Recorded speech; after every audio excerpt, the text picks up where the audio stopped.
सभी को राम राम। आपका मेरे एक और नए व्लॉग में स्वागत है। आज दिन की शुरुआत सुबह सुबह दुकान खोलने के साथ हुई। सबसे पहले मैंने कांच का लॉक खोला, न्यूज़पेपर उठाया और दुकान के अंदर प्रवेश किया। फिर नियमित रूप से रोज़ की तरह सबसे पहले काउंटर साफ़ किया।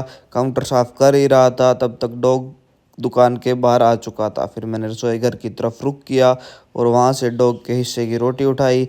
वापस मैं फिर दुकान पर आया और बाहर आकर मैंने गली में पहले डॉग को उसके सुबह का ब्रेकफास्ट करवाया। फिर वापस दुकान के अंदर आकर दुकान में फ्रिज में ओआरएस कम रह रखे थे। फिर मैंने बची हुई दुकान में से ओआरएस की पेटी उठाई और एक एक करके सभी ओआरएस को फ्रिज में लगाने का निर्णय लिया। धीरे धीरे करके मैंने पेटी में से सभी ओआरएस फ्रिज में लगा दिए थे। तभी दुकान पर एक पशु चिकित्सक का आगमन हुआ।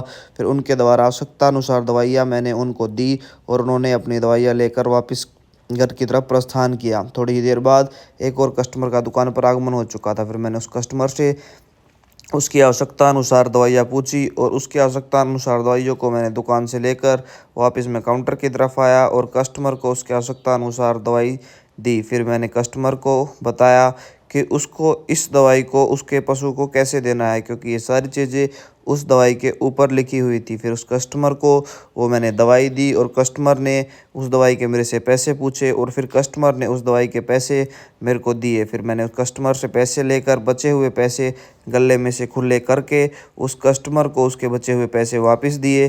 फिर कस्टमर दवाई लेकर अपने घर की तरफ चल पड़ा। कस्टमर के जाने के बाद नियमित रूप से रोज़ की तरह मैंने दुकान में झाड़ू के माध्यम से सफाई करने का निर्णय लिया। फिर सबसे पहले मैंने झाड़ू उठाई और झाड़ू लेकर मैं पीछे की तरफ आया। धीरे धीरे करके एक एक चीज़ को साइड करता गया और अच्छे से दुकान के एक एक हिस्से से अच्छे से सफाई को करता गया। धीरे धीरे मैं सफाई का कार्य पूर्ण ही कर रहा था।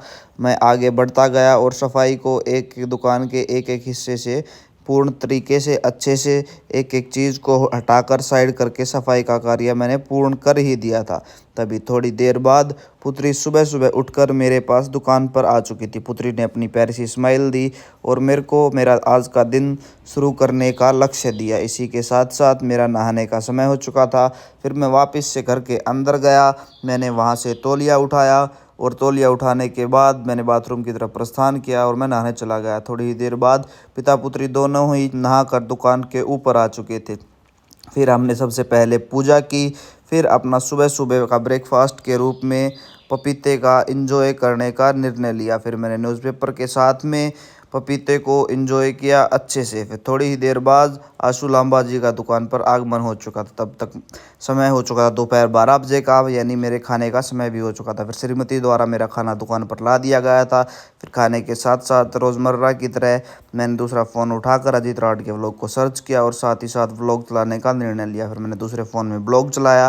खाना खाया ही था तब तक भौमिक भी दुकान पर आ चुके थे। दोपहर 3 बजे का समय हो चुका था। पुत्री अपनी दोपहर की निद्रा पूरी करके मेरे पास फिर से दुकान पर आ चुकी थी। फिर पिता पुत्री ने कुछ हसीन लम्हे व्यतीत किए।